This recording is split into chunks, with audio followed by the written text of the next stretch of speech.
Hello mga pamangkin! Welcome back to my channel. This is Sir Tito PJ and this is another episode of Tito Mo Talks. Dito na sa Tito Mo Talks. Welcome back to my channel mga pamangkin. For today's episode, I have a very important guest kasi I'm beside the Queen. Ang Queen ng Milano, bagong-bago, fresh na fresh. Siya po ang nanalo ng Ginang Republika sa last coronation night na ginanap sa Rewa, Milano. And we have Miss Iza Gamboa. Hello! Oh my God! Hindi ako makapaniwala. Dito na tayo. Hello, Tito PJ. Hello. So, I'm very excited to meet you today. Oh my Kahit God. medyo kinakabahan ako. Oh, huwag ka tayong kabahan. Sobrang fresh pa ng mga pangyayari. Oo, ano, excited. May kaba pa ba? Wala na. Konti. Konti. Pero ito lang pwede ko sabihin, you are very pretty. Wow, thank Promise. you. Ang ganda-ganda ni Thank Isa you. sa in-person. Kasi nakita ko siya sa laban, talagang ngayong namalapitan ko talaga siya, nakikita. Ang ganda-ganda mo talaga. Wow, salamat po. What's the secret behind this beauty? Siguro dapat lagi kang nag-smile, lagi kang happy thoughts. Okay. Kahit na may mga problema tayo sa buhay, dapat enjoy pa rin. Huwag mo kalimutan syempre din magdasal, kumausap sa kanya, tapos mag-pray, and then kumain ng masustansyang pagkain. At syempre, dapat happy lang din. Okay. Enjoy life. So before we start this kwentuhan, let's mag-thank you muna tayo sa Ono Sushi Experience Buchinasco for letting us do our interview dito sa kanilang restaurant. Thank you po sa inyo. Thank you so much, Ono Sushi Experience Buchinasco, and Sir Steven, and Ma'am Susu. Thank you Thank po. you so much. Thank you. So let's start? Yes. Let's start. So ako na-curious ako, have you ever been always this beautiful? When I was a kid, Sadya bang pinanganak ng maganda si Isa? nung bata ako, sabi nila ugly duckling daw ako. Totoo? Kasi super kapal daw ng kilay ko, as in Okay. super kapal. Tapos yung haircut ko, siguro pag napanood nyo to, lalo yung mga kababata ko, alam nyo yan, yung gupit ko is bao. Hindi ako yung typical na bata na long hair, hindi. Bao yung gupit ko, ang kapal-kapal ng kilay ko. Tapos, ano pa ba? Basta yun, sinasabi nila ugly duckling daw ako nung bata ako. Kailan mo na-notice na, teka, parang medyo may itsura ata ako? Parang nung minsan nung bata ako, when I was looking at the mirror, siguro mga 7 years old ako that time. Very early So, 7 years old. ako, parang powder lang ako noon. Naglagay ako sa mata ko, sa face ko. Kikay ka Tapos, na that time. nag-smile ako. Tapos sabi ko, bakit sabi nila, ugly duckling ako? Sabi ko, I'm pretty. Sabi ko, gano'n. Sabi ko, maganda pala ako. Na-realize ko nung 7 years old Ang ako noon. galing. So, sabi ko, maganda pala ako. Gano'n. Saan ba lumaki si Little Isa? Saan siya lumaki? Lumaki ako, kasama ko mga tito at tita ko. I mean, from where? Saan? From where? Alaminos, Laguna. Okay. In Philippines. Yan. Ang gaganda ng mga taga-Alaminos na. Ay! So, kwentuhan mo naman ako nung childhood mo sa Alaminos. Anong mga pinagkakaabalahan mo? Anong mga ginagawa mo? Nung bata ako, sobrang dami naming activities. Siyempre, lumaki ako sa mga tito, tita ko. May mga times na nag-aral kami ng piano, nag-aral kami ng Wow. karate, ganyan.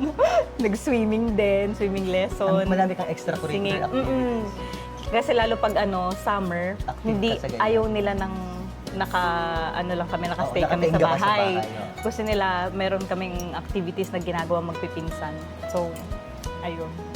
So, yung pagiging beauty queen naman, kailan ka unang-unang parang sumali sa beauty contest? Beauty contest. Pagandahan, no? Siguro, yung pinaka-first ko talaga. Yung naaalala mo. I think I was only 8 years old that time. Wow. Buhay pa ang daddy ko noon that Pinag-usapan time. pala natin 7. Buhay pa yung daddy ko that time. Okay. Kasi merong liga ng basketball, no? Tapos yung daddy ko, meron siyang team, which is MacGam, Okay. which is Makasaet, Gamboa. Okay. Pinagsama yung last name ng mother ko at yung last name ng father ko. So siya yung parang team captain o siya yung pinaka-captain Doon, doon sa basketball team na yun. So kailangan ng muse. Oo. So ako that time, ang bata ko, 8 years old. Tapos ang mga kalaban ko, mga dalaga. So Dalagang merong, big na. oo, mga dalaga sila. Siguro alam niyo yan, yung mga ahead sa akin ngayon. Alam kong alam niyo to. Yung mga nakalaban mo. So mga dalaga sila, rampa sila, ganyan. Tapos ako, hindi ko alam. Ano gagawin? Parang gano'n. So ako, lumakad lang ako ng normal, ganyan. Yun yung pinaka-first na pageant na nasalihan ko. And When I was did 8. you win or hindi mo na naalala? Hindi kung ko ano na nangyari? naalala. Let me know kung nanalo ba Oo tayo nga, no? noon as a muse. So, hindi ko matandaan kasi sobrang tatagal na. Comment Hindi ko- below kung Oo, naalala comment niyo below yung kung naalala niyo yun. Yung laban ni Isa. Mm-mm. After that, Muse pageant, may mga sinalihan ka pang ibang pageants? As I recall, High school. Mahilig dyan sa mga Miss Teen ganyan, Miss Teen Barangay. Sa school, sumasali din ako ng ganyan. Tapos meron din ako sinalihan last time na San Antonio, Makati. Okay. Yung pageant na yun, sobrang for me comedy. Kasi hindi ako prepared that time. Okay. So parang, ano siya parang sa akin, parang ayun yung first time kong sinalihan na beauty pageant. Major, kumbaga major. ano? Major siya. So parang merong, walang talent portion, Oo. pero may Q&A. Aha, ayan. So, hindi ako prepared. Oh Sabi my ko God. kasi parang hindi ko talaga siya napaghandaan. Damit, lahat and everything, wala. Hindi ko siya napaghandaan. Mhm. Tapos kung natatandaan ko pa yan, nangyari parang nadulas pa ako. Doon sa pageant Oo, na yun. doon sa pageant na yun. Pero ano pa ba? Meron pa akong nasalihan din na bago ako pumunta dito, meron ako sinalihan Gandang Nanay, which is Okay. 2020. Sumali ka na ba sa TV? Sa TV, no. Not yet. No. Pero may mga extra ako noon before sa TV. Ah, Lumalabas ako mga extra. Ano ka na? Nagaganyan ka na? May mga extra ako Talent. sinalihan. ano Oo, ka? yun. Talent. Talent. Okay. Yung mga sinasampal, gano'n. Totoo ba? ano, pero hindi naman ako sinampal. Oo. Parang ano lang, yung parang may partner ka, Oo. tapos lakad-lakad kayo sa beach, Oo, parang ganyan. nakikita-kita ka sa camera, Oo, nakakita nakikita ng sa camera, camera, ganyan. tapos kumakain kayo, tapos yung, kunwari, kinausap ka ng artista, yung mga gano'n. May linya na, wala May- pa may linya. yun, may lines. May lines ka na? Mm-mm, Oh may my God! Ba't hindi mo tinuloy-tuloy yung pag-aartista? Naputol kasi napunta ako dito. Ako yan. Yan ang gusto kong pag-usapan natin. So, eto, like nasabi mo na nga na kasi napunta ka rin dito. Paano ka ba nakarating ng Milano? Paano ka nakarating ng Italia? Actually, pinetition kami ng napangangasawa ko ngayon, which is my husband, si Ray. So, I know nanonood ka. So, Shout out, shout shout out out. naman kay Sir Ray. So, napunta ako dito kasi pinetition niya kami. Nakakatuwa yung husband mo yun. Full support. Nakitang-kita ko talaga, full support yung husband niya.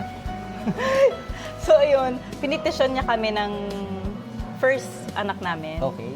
Kasi that time is una pa lang, yung one pa lang yung baby namin. So, nasa Pinas kami that time. Tapos, sabi nga niya, uuwi siya, magpapakasal kami, so madala niya ako dito. So, was it hard? Medyo nahirapan ka ba that time? LDR, mahirap. Mahirap. Pero sabi nga nila, ang LDR is for tough and stronger people. Hindi ito pwede sa weak. Pero at least ay tagumpay kayo. no? Opo. Mahirap yun. Alam natin mahirap ang LDR. Sobra. Kasi uuwi siya every 6 months, tapos minsan 1 year, uuwi siya, ganyan. So, yung experience mo naman sa Milano, kamusta? Okay naman? Sobrang masaya. Sobrang saya? Sobrang maganda. Kasi I love the weather, I love the food, Aha. lahat-lahat. Lahat Ewan gusto ko, mo, pero ano? yung iba nakakausap ko, yung lalo matagal na sila, ayaw nila. Pero, ewan ko, 5 years na ako dito. Aha. Pero para sa akin, na-enjoy ko sila Parehas lahat. tayo. Ako until now, talagang gusto ko Diba? talaga. Weather, ano pa bang Nakakatuwa. masasabi ko? Oo. Transportation, Diba? May lahat. sistema. Opo. Saka yung sa healthcare nila, Yeah, diba? number one. So now, Isa, I wanna know more about the pageant, yung mismong Ginang Republika. So, were you expecting na manalo? No, Never? hindi ko talaga in-expect. O baka sabihin nila, ang ano naman, no, hindi ko talaga siya in-expect. Kasi lahat kami magaling. Pero Tito you were PJ. aiming syempre na manalo, no? Pero hindi Oo mo naman. na-expect talaga na mananalo. Kasi sabi ko nga, makapasok ako ng top 5 o top 3, sabi ko, magiging masaya na yung handler ko. Pero sabi ko nga sa inyo, lahat kami magaling. Yes, nakita Tapos naman meron din kasing mga kako-candidate ko o candidates na nagdudo ng modeling, tapos sumali na sila ng ibang pageants, di ba? Kumbaga malalakas yung mga katunggali. Malalakas na sila. So parang ako, this Powerhouse is my very first ever pageant international. So sabi ko, ayoko mag-expect. Sabi ko, kasi nga, ito yung pinaka-first pageant ko dito. Pero can I just say na ako talaga, nakita ko talaga yung potential mo talaga na winner. Doon pa lang sa doon pa lang sa national costume, nung lumabas ka, na parang bagsak na bagsak yung buhok mo. Oh my gosh, thank you po. You're so pretty Na-appreciate talaga. mo. Ang ganda-ganda. Actually, mo that talaga. time, Tito PJ, hindi ko nailakad ng maayos yung festival costume ko. Kasi yung floor stage. doon sa stage, Oh. medyo, hindi siya madulas, pero masyadong makapit, kumbaga. Okay. So, dapat kasi yung festival costume ko, yung floor is madulas. Pag Para- hindi siya madulas, kumakapit siya. So sabi ko, Pero who did your gown na yun? Your, pwede ko siya Oo, batiin. sure. Hello, Sir Jetro. Sir Jetro he's living in Germany. O yun, magkakamali pa ako. Belgium yung Grabe. masasabi ko. So He's a imported pa yung Filipino. mo, imported from Germany pa yung sinuot mo. Opo. National costume na yun. Filipino siya. Ang ganda. Si Sir Jetro Tapiro, if I'm not mistaken, his last name. Kasi it's different na maganda yung damit. Pero nung gabing yun talaga, nakita ko na maganda ka dun sa damit na yun. It's a Thank different you. story eh. Iba yun eh. Yung Eh, maganda, sobrang ang lulutang ganda yung din ganda mo talaga kasi ng, maganda nila, yung ng creations damit mo. niya ni Sir Jetro. So Actually, congrats kay Sir Jetro. actually, nagpalit kami ng festival costume. Okay. Kasi yung una, parang hindi siya tama doon sa mood board namin. Okay. Kasi meron kaming susundin sa mood Grabe. board. Oh my gosh, I forgot. Tatlo yun eh. Ati-atihan. Tapos yung may Santo Niño. Ano ba yung may Okay, dalang sinulog. Santo- Sinulog, yun. Tapos yung oh my gosh. Kinagawan, gano'n. Kinadyawan. Oo nga, na Oh my festival. gosh, nakakautal. Ako rin. So, tatlo lang yung mood board namin that time. So, yung una namin dapat, i-reveal ko Sir Jetro, parang ang style is para akong sirena. Okay. Tapos may mga lumalabas na bubbles habang rumarampa ako sa stage. Area ka pala doon. Kasi hindi swak sa... Sabi namin, Sir Jetro, parang hindi ito swak dun sa mood board ng aming festival costume. Kasi kailangan is ati-atihan, more on So kahit anong ilaban namin na yun ang gusto namin, kasi nga sobrang ganda niya. Sabi namin, ibahin na lang natin siguro. Mag-stick tayo dun sa mood board. But that's nice. Ang ganda, maganda. Pero ang ganda din, sobra. Ang ganda nung pinalabasan ng aming festival costume. Tapos kami, when we were watching, kami ng mga kasama ko, mega shoutout sa mga kasama ko na nanood ng Ginang Republika at Miss Republika. They were really asking me, ano kayang sikreto nitong si Isa? Actually, sabihin na natin, shoutout kay Tita Mercy Malabanan. Kasi siya Tita! talaga yung nagtatanong sa akin na, PJ, pakita nga kay Isa kung anong ginagamit niya sa buhok. Kasi yung pag naglalakad ka, pag rumarampa ka, para ka daw nagmo-model ng Pantene na commercial. Which is totoo, hanggang ngayon, ang ganda-ganda ng buhok ni Isa. Thank you po, na-appreciate niyo ang aking hair. Pero sabi nga nila, akala nila fake. Oo, Sabi oo nila, nga. hair extensions. Sabi ko, no, totoo yan. Kasi Hindi kapag yan- lumalakad hindi siya, na alam mo yung fake. wave, yung nagwe-wave na Oo, oo. sumasabay sa galaw. Kasi siguro nakatulong din na Tito PJ, nung bata ako, Aha. hindi ako yung long hair na bata. Pero Okay. pag nakita mo ako as bata, yung gupit bao ko na buhok, sobrang straight niya, na bagsak na super black. Ganun talaga yung buhok ko. Tapos, kung matandaan nyo, sabi ng asawa ko kanina, lagi ako nagpapalit ng hair color. Okay. So, Until nasira din yung buhok ko. now. Sira pa yung lagay na yan. Oo, nasira siya. Hiyang-hiya Kasi naman Tito ako sa BJ, buhok ko. grabe, ewan ko, kung matatandaan ng mga viewers natin, lalo yung mga nakakilala sa akin, nagpipink ako ng buhok, Oh my nag-purple, God. nag-green, nag-blue. Parang troll lang yun. As in talaga, halo-halo na yung color ng buhok ko. Tapos meron pa nga minsan dito lang sa unahan, Okay. na blue, ganyan. Oh my God, you're so kikay talaga at ibig sabihin. Tapos sabi ko, With your tama hair. na siguro kasi nga nasisira na yung buhok ko, hindi na siya healthy. Pero what do you do now? Bakit ganyan kaganda yung buhok mo? Anong ginagawa mo? Ito, siguro 2 years ko siyang inalagaan din. Hindi ako nag-color. Wala, never pa ako nagpa-rebond. Tamang ano lang siya, blow dry pag lalo winter. Tapos, ayun pala, pag winter, hindi ako laging nag-wash ng hair. Okay. Kasi sabi nila, it's not good daw pag For lagi the- mong hinuhugasan yung buhok mo. Okay. So, ayun. So ano, kwentuhan mo naman hindi ako. ko alam eh, kung ano bang secret ko sa hair. Wala. Siguro Sadyang ganda all lang. natural. Pero kwentuhan mo ako ng ano, nung backstage stories nung ano, nung pageant. Di ba, ito totoo. Di ba sa mga pageant na ganyan, ano, very, very, ano yan, normal dyan yung mga may nawawala yung sapatos, nawawala yung pilik mata, nawawala yung gown. Meron ba tayong mga ganyan na sa pageant? Wait lang sir, nag-alarm. Oo, nag-alarm. Good. Nandun tayo sa ano ha. Nag-alarm, Nakakainis. nag-alarm yung ano niya, yung Ano ba telepono. yan? Sorry po. Okay lang yun, go, dali. Ano ba yan? Sorry. Tuloy natin. Okay lang, Mamaya okay ko lang, na okay lang. ano yung trading. Pwede ko isama yun sa ano? Ha? Isasama ko yun yung nag-alarm. So, di ba, beauty queen yung pag, ano, yung pag yung atake mo dun habang nag-a-alarm yung telepono Oh mo my God, sorry. Kasi I was doing trading. Ang galing, grabe. Ganun talaga siya ano, ka-finesse, ano. No wonder talagang Reyna talaga yung katabi ko ngayon. But mabalik tayo sa question ko. So meron mo mga kwento na ganyan, na mga may nawawalang sapatos, may nawawalang eyelashes, may nawawalang bra, may nawawalang... Natandaan ko, meron akong isang co-candidate. Aha. Hindi ko na lang banggitin yung name niya. Aha. She was very frustrated that time. Umiiyak na siya. Wow. Kasi naiwan niya yung parang props niya sa festival costume niya. And also, her accessories din, nakalimutan niya. So, sinasabi namin sa backstage, huwag ka nang umiyak, huwag mong stressan yung sarili mo. Kasi, anong gagawin mo? Andito na tayo. Andito na, oo. Last minute, So, what do you do? tatawagin na kami. Sabi namin, kung kailangan mo accessories, marami kami extra. Oh my God. Marami tayo. So, pwede namin So ikaw sisterhood pahiramin. talaga siya, no?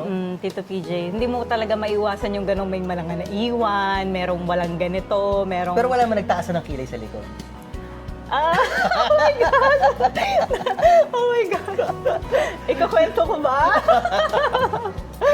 Mga ano Hindi, lang, yung mga pwede mo lang ikwento, ganyan. Siguro, ako I want to be honest, pero sana huwag kayong magalit sa akin na mga ka-sister ko. For me, hindi maiiwasan yun, Tito PJ, kasi hindi naman kami pare-parehas. Perfectong Hindi tao. kami perfecto. So, meron dyan na pag nakita ka, titingnan ka ulo hanggang paa. Oh my God. Pero nasa sayo na yun, Oo. kung paano mo siya i-handle. Kung papatulan mo, or Competition pa rin yun, di ba? ma? You're competing with the girls. So, di Pero ba? ako, Normal. hindi ako hindi sa binubuhat natin yung sarili nating upuan. Doon sa mga araw na mga nagbibihis kami, full makeup kami, base na base kami, hindi ko siya nakikita na nakikipag-compete ako dun sa mga Okay. ka-sisters ko. Ini-enjoy ko Ini-enjoy mo lang siya. talaga yung moment. Beauty queen na beauty queen Inaano siya, ko no? nga eh, Ini-enjoy lagi mo. ko nga sinasabi dun sa si Sir Pat. Lagi niya ako napapagalitan. Oh my Kasi God. nga, ano ako, Shoutout natin si Pat. Hello, Pat. Napapagalitan niya ako. Kasi, tinuro na nga, yung Black Kings, ganito. Medyo ganyan. matapang kasi yun. Oo, so ako parang nape-pressured ako talaga. Sabi ko, oh my gosh, ano bang gagawin ko? Sabi ko ganyan. So ako talaga, hindi ako nakikipag-compete. Kumbaga, You're ini-enjoy ko enjoying the nga lang moment. yung moment eh. Tapos ayun na nga, Nice. napapagalitan ako ng Sir Pat namin. Kasi, ano ba to? Sa feeling ko nga, ano ba to? Ang hirap naman pumikap na to. Parang yung ganun yung naiisip ko na baka yun yung iniisip sa akin ni nila. Sir Pat. So, hindi ko talaga siya inisip na every bihis namin dapat ganito ako. Or every bihis dapat makipagkompetensya ako sa kanya. Tama.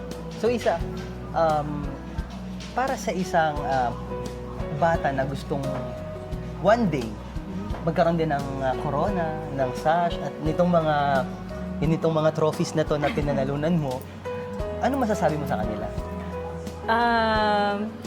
I-advise ko na lang din para sa mga anak ko. Kasi may anak ako mga babae. So, ang advice ko, alam na alam niyo to, lagi kong sinasabi sa inyo na ituloy nyo lang kung ano yung nasa puso nyo. Ituloy nyo kung ano yung nasimulan nyo. At huwag nyong iisipin kung ano yung sasabihin ng ibang tao. Kasi in the end of the day, kayo yan eh. Ikaw yan. Hindi mo sasabihin sa sarili mo na, ay, sana pala ginalingan ko. Ay, sana pala ginawa ko. So for me, go. Always go. Yun. And also believe in yourself. Yun ang napaka-importante. Mahalin mo sarili mo and believe in yourself always. Kasi walang ibang tao na magbi-build up sa'yo, kundi Ikaw. sarili mo. Kasi kahit ikaw, Tito PJ, sabihin mo sa akin, go, Isa, kaya mo yan. Pero deep inside ko naman na, oh, hindi ko kaya. So, kahit 100 or 1,000 person pa yung magsabi sa'yo na kaya mo yan.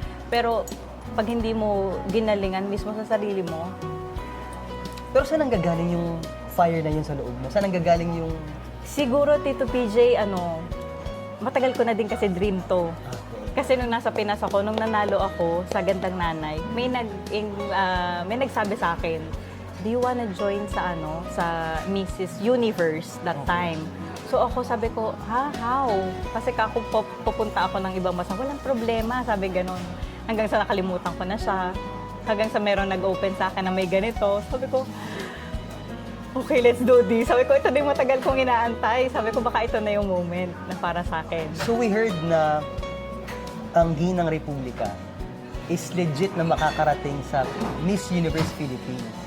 Kasi alam naman natin na ang Miss Universe ngayon is open na talaga siya kahit sa mga trans, kahit sa mga May moms, mga babies. may mga babies, ganyan. Kasal. So, ano ang balak ni Isa Gamboa sa Miss Universe?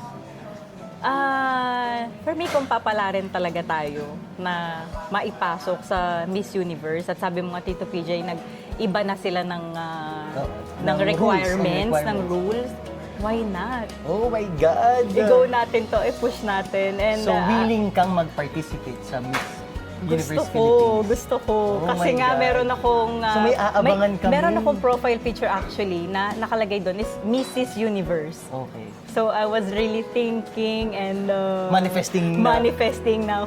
Oh, kahit na Mrs. Universe lang, okay lang. Pero what more Lang? pa? Hindi. Di ba? Miss Universe. Oh my God. Pero So- Mrs. Universe also is a very high... So dito sa Miss Universe na to, are you still going to push through your advocacy? Kasi tuwan-tuwa ako dun sa advocacy mo, yung ugat at pakpak.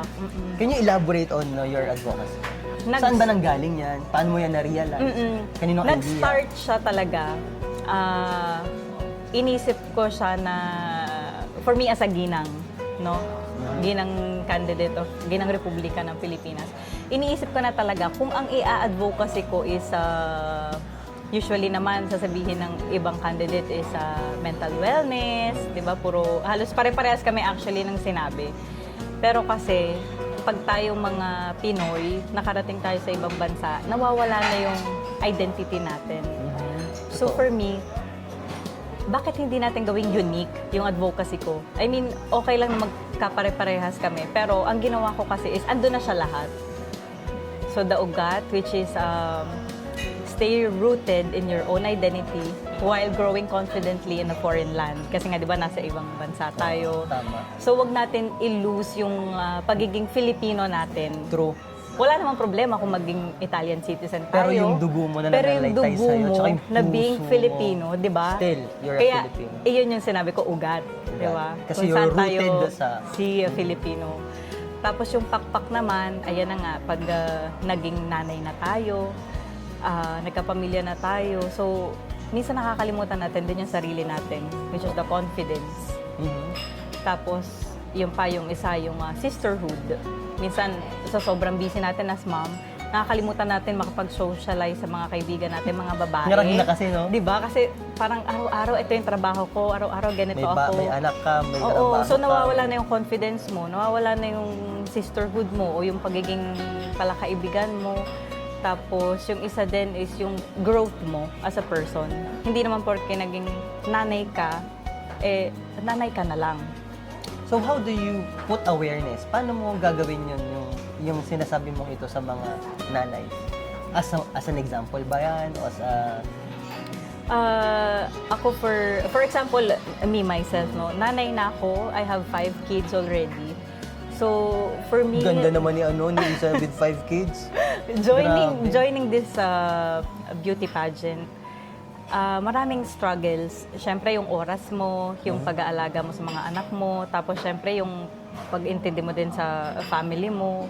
Tapos meron din kayong mga schedules, may mga kailangan kayong puntahan. It's all about time management din siyempre.